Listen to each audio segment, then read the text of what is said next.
welcomes to all my dear friends and students. From today, I am Devendra K. Srivastava going to start legal classes, that means law classes. मैं देवेंद्र के श्रीवास्तव आज से आप लोगों को legal aspect of business subject के बारे में कुछ पढ़ाऊंगा। तो आज चलिए शुरू करते हैं law of contract 1872। Law of contract 1872। First of all हम लोग ये जानना है कि आखिर ये लॉ ऑफ कॉन्ट्रैक्ट है क्या चीज़। लॉ ऑफ कॉन्ट्रैक्ट एक ऐसा कॉन्ट्रैक्ट है जो इन्फोर्सेबल बाय लॉ हो, इसकी definition under section 2H of Indian contract act 1872 में कहा गया है। तो आइए चलते हैं आखिर क्या है। जैसे आम बात में जब दो जन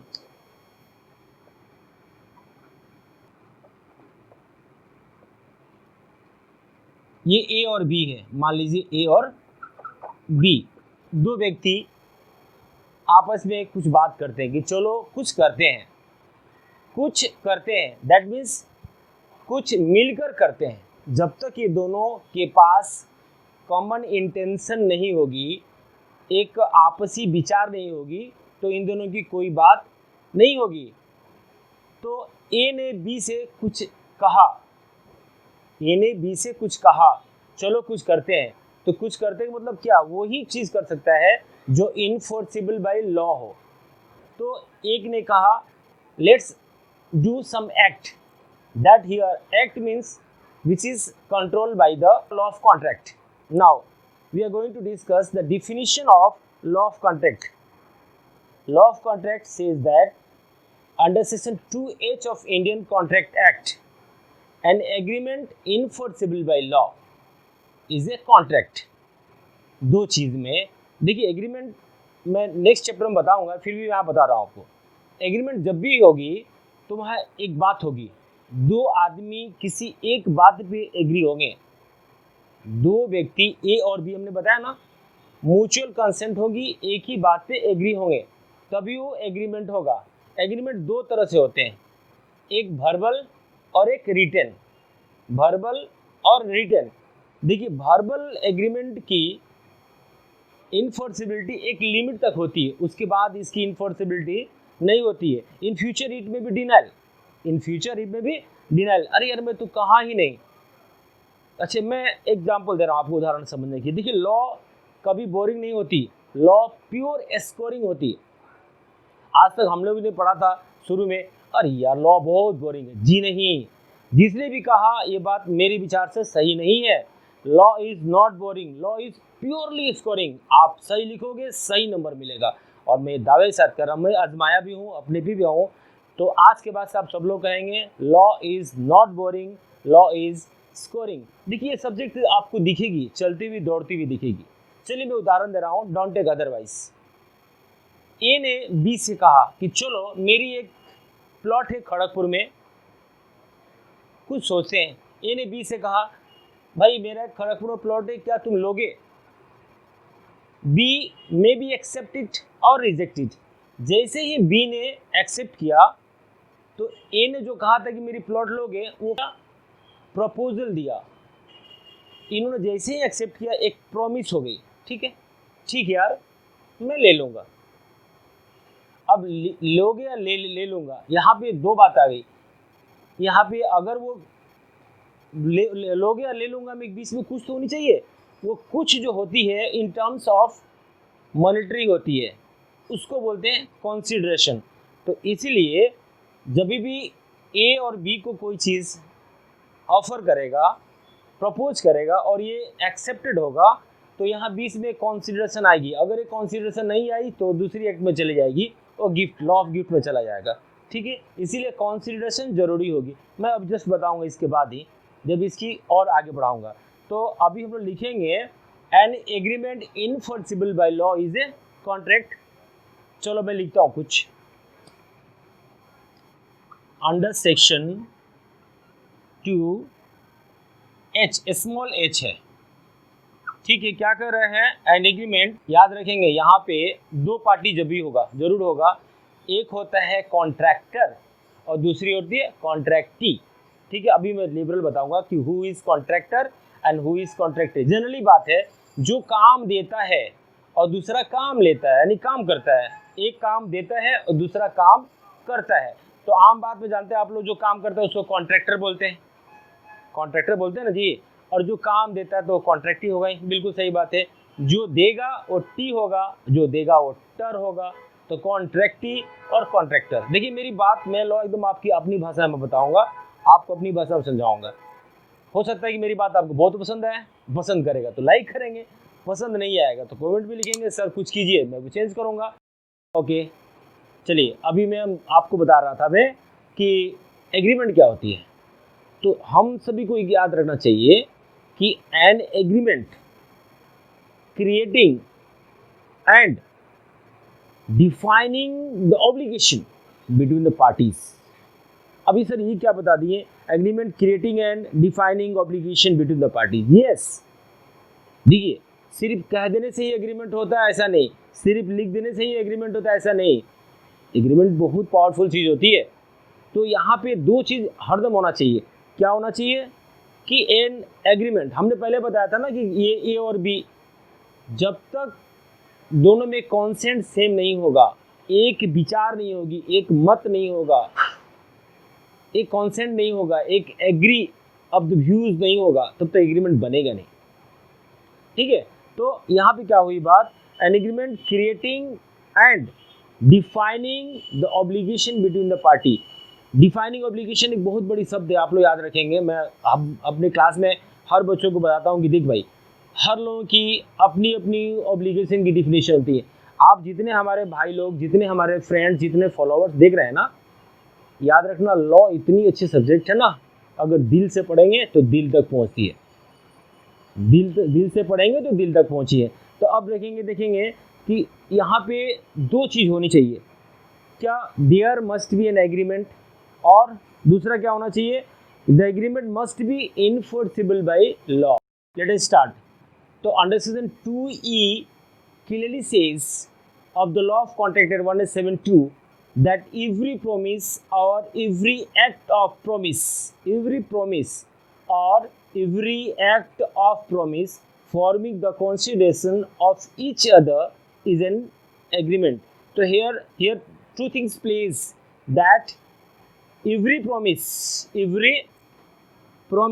and every act of promise, there is vital things you have to understand. Every promise and every act of promise forming the consideration, this is also consideration of each other. Other means this is an agreement. Okay, so there must be a promise or act of promise. हमने थोड़ी देर पहले कहा था ना कि ए ने B से कहा कि मेरे खड़गपुर में प्लॉट है, क्या तुम लोगे। अब बी एक्सेप्ट कर सकता है, नहीं भी कर सकता है। जब अगर बी ने एक्सेप्ट किया तो वो वर्बली कर सकता है या रिटर्न कर सकता है। Verbal acceptance in future it में बी डिनाइल, कहीं भी ऐसा होता है, हर जगह नहीं। और जैसे ही रिटर्न कर देते हैं लोग, तो ये एग्रीमेंट के शकल में आ जाती है।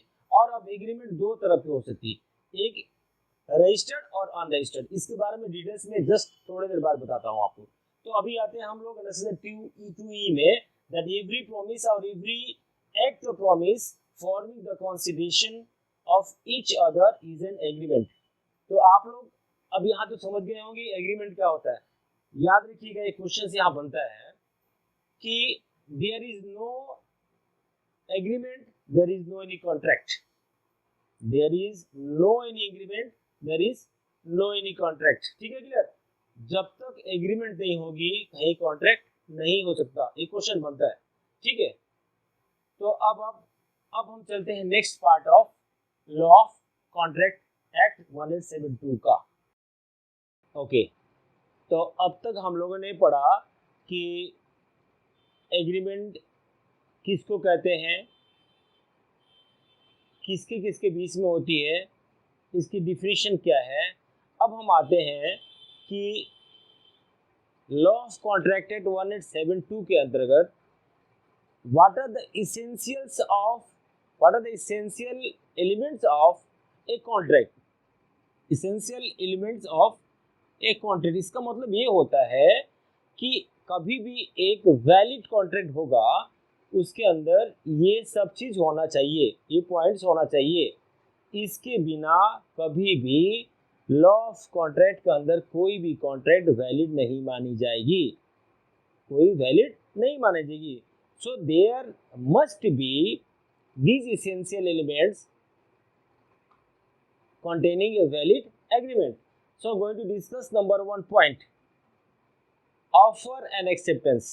Okay brother, आप लोग जो सुन रहे हैं ध्यान से ये जानेंगे, कभी भी कॉन्ट्रैक्ट बनेगा, हमने थोड़ी देर पहले कहा था ना कि there must be two party, there must be two party.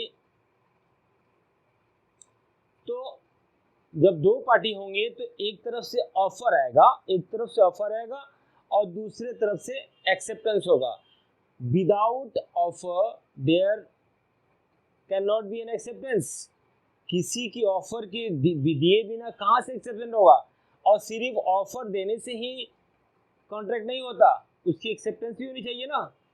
इसीलिए ये बहुत इंपॉर्टेंट एलिमेंट्स है, एसेंशियल्स है जिसकी होनी चाहिए।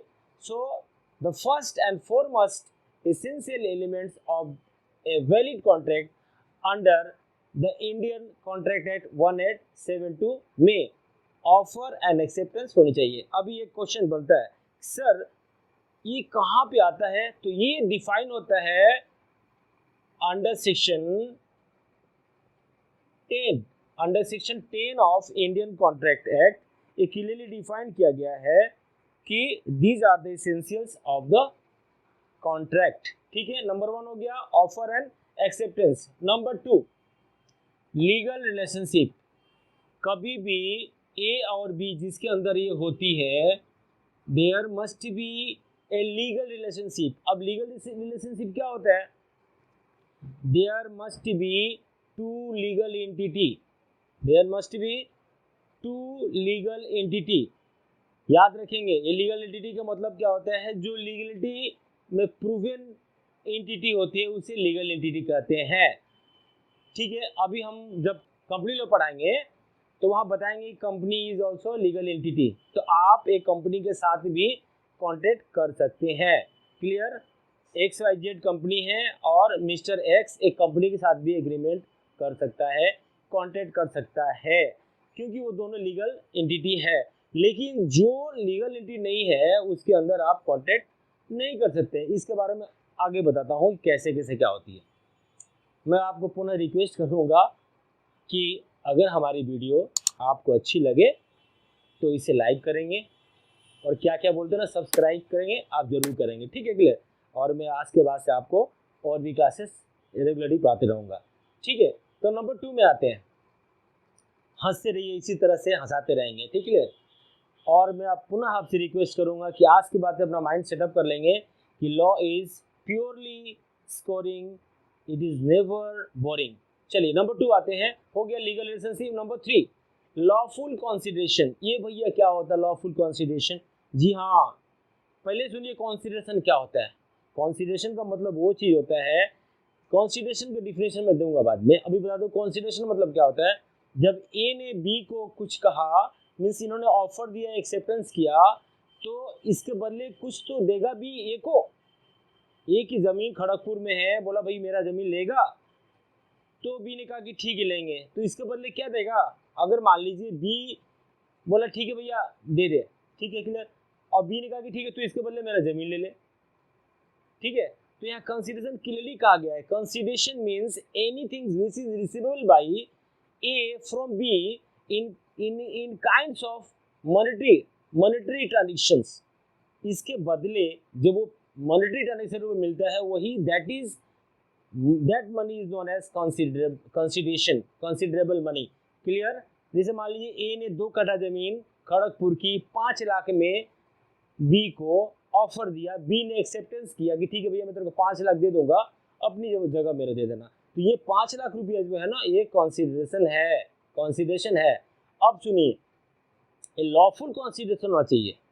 अनलॉफुल कंसीडरेशन हमारे लॉ ऑफ कॉन्ट्रैक्ट में परमिसेबल नहीं है। अनलॉफुल कंसीडरेशन क्या होता है, जो उसकी वैल्यू होती है उससे आप बहुत कम देते हैं या बहुत अधिक देते हैं, या जो कानून स्वीकृति नहीं देती, ठीक है, लिखे कुछ और दिए कुछ और, वो लॉफुल कंसीडरेशन नहीं आता हमारे लॉ ऑफ कॉन्ट्रैक्ट में।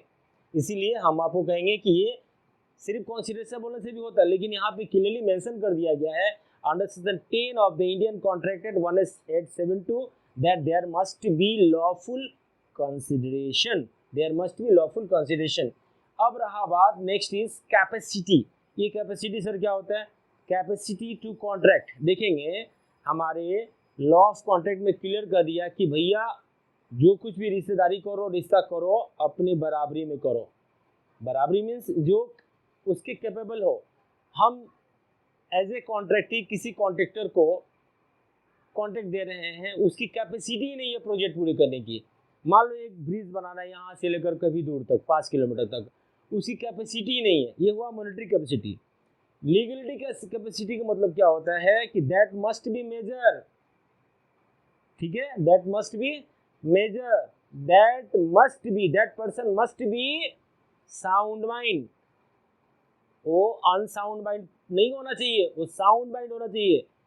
नंबर 3 क्या होगा, that person must not be insolvent और बैंकरप्ट। याद रखेंगे कानून में जो इंसॉल्वेंट है बैंकरप्ट होता है ना, उसकी लीगल एंटिटी खत्म हो जाती है। इसीलिए जब भी हम कॉन्ट्रैक्ट करते हैं तो उसकी कैपेसिटी डिफाइन की जाती है कि क्या वो आदमी कैपेबल है तो कॉन्ट्रैक्ट करने का। दैट मीन्स ही और she must be major that person and in sound mind and must be sound balance, that means solvent, insolvent नहीं होनी चाहिए।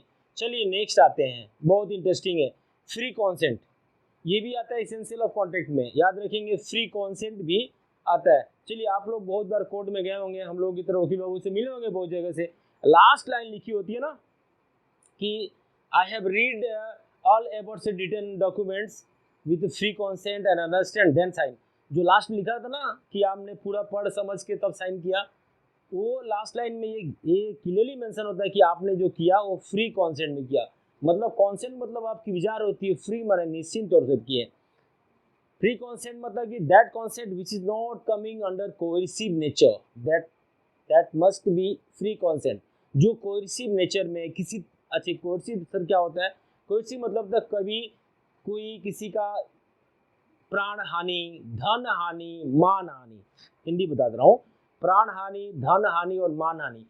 कभी कोई अपने प्राण के भय से कोई तो नहीं कॉन्सेंट दी देगी, ठीक है भैया ले ले, तो किसी की मान हानि के बदले ब्लैकमेल के चलते तो नहीं दिया। और तो इस तरह से प्राण हानि, धन हानि और मान हानि नहीं होनी चाहिए। और इसके सिवा और मिसचिफ भी नहीं होनी चाहिए।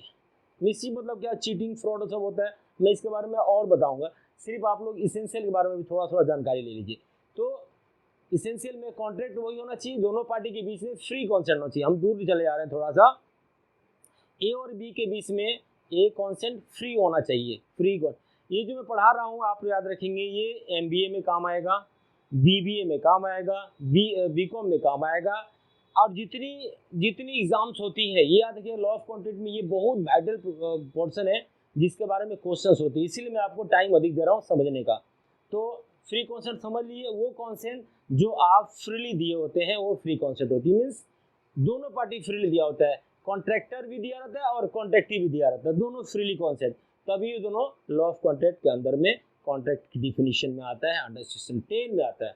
चलिए नेक्स्ट में आता है लीगलिटी ऑफ ऑब्जेक्ट। चलिए कॉन्ट्रैक्ट तो हो गया भाई, हर काम की एक ऑब्जेक्ट होती है, हर काम की एक ऑब्जेक्ट होती है। भाई क्यों कर रहे हो भाई, क्या किस कारण से, किसी की भरा पूरा बगीचा को उजाड़ने के लिए तो कॉन्ट्रैक्ट नहीं ना हुआ जी, नहीं, उसकी ऑब्जेक्ट कभी भी लीगल होना चाहिए, ठीक है क्लियर, किसी की भी लीगल ऑब्जेक्ट होनी चाहिए।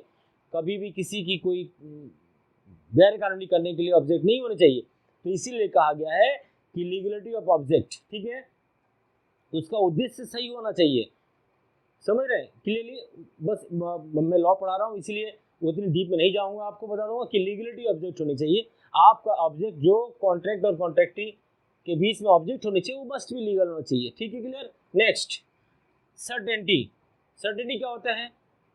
निश्चितता, मतलब एक सर्टेन पीरियड के तहत सर्टेन काम सर्टेन अमाउंट की तरह दी जाती है। जैसे मान लीजिए एक नया ब्रिज बनाने के लिए एक कॉन्ट्रैक्टर को कॉन्ट्रैक्टेड ने दिया, गवर्नमेंट ऑफ इंडिया ने या जो भी कंपनी, कोई XYZ कंपनी ने किसी कॉन्ट्रैक्टर को काम दिया, तो एक कॉन्ट्रैक्ट का पीरियड होता है, एक निश्चित पीरियड होता है, 1 साल 2 साल 5 साल 10 साल 15 साल 20 साल, जो भी पीरियड होता है, जितनी बड़ी काम होगी उतनी टाइम लगेगा उसमें। और एक सर्टेन अमाउंट होता है, सर्टेन टाइप्स ऑफ वर्क होता है, सर्टेन परफॉर्मेंस होता है, सर्टेन प्रूफ ऑफ ऑब्लिगेशन होता है। इसीलिए there must be a certainty अब बिटवीन द बोथ पार्टी। ठीक है, अब मैं काम करूंगा, अब सर्टेन नहीं, मेरा पैसा नहीं मिला, कोई काम करेगा? जी नहीं। हमने पैसा दे दिया, वो कॉन्ट्रैक्टर भाग जाएगा, काम नहीं करेगा, सर्टेन नहीं, जी नहीं होती है। तो बोथ पार्टी के बीच में जो एग्रीमेंट होगी दैट मस्ट बी सर्टेन, तभी वो लॉ ऑफ कॉन्ट्रैक्ट में आएगा।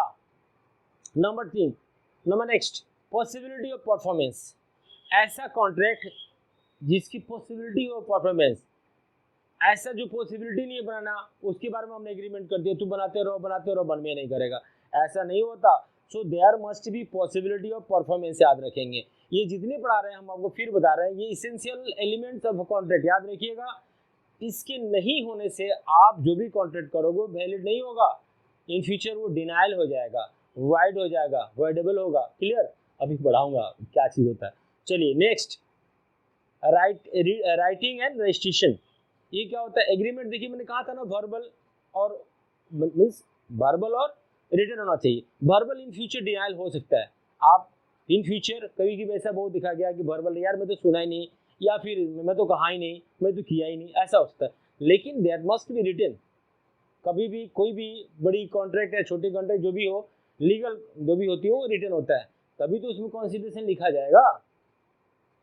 ठीक है, तो देयर मस्ट बी राइटिंग होना चाहिए, और रजिस्ट्रेशन भी हो सकता है। दो तरफ होता है, याद रखिए एग्रीमेंट, एक रिटन भी होता है, एक अनरिटन होता है। ठीक है, तो जो रिटन होगा उसकी रजिस्ट्रेशन होगी under section 17 of the registration act, उसके तहत रजिस्टर्ड होगा। जैसे ही वो रजिस्टर्ड हो जाएगा तो इसकी कॉन्ट्रैक्ट पक्की हो जाएगी। इनकी दायित्व जो कॉन्ट्रैक्टी की है वो दायित्व फिक्स हो जाएगी, और कॉन्ट्रैक्टर की दायित्व फिक्स हो जाएंगी। और यही these are the essential elements of the contract. तो आज के लिए यही क्लास रखता हूँ। नेक्स्ट क्लास में आपको इसके आगे वाली बताऊंगा। तो अगर मेरी वीडियो लाइक लगे, लाइक तो लगनी चाहिए, तो आप लाइक करेंगे, अच्छी लगे तो लाइक करेंगे और सब्सक्राइब करेंगे। तब तक के लिए see you in next class, bye bye.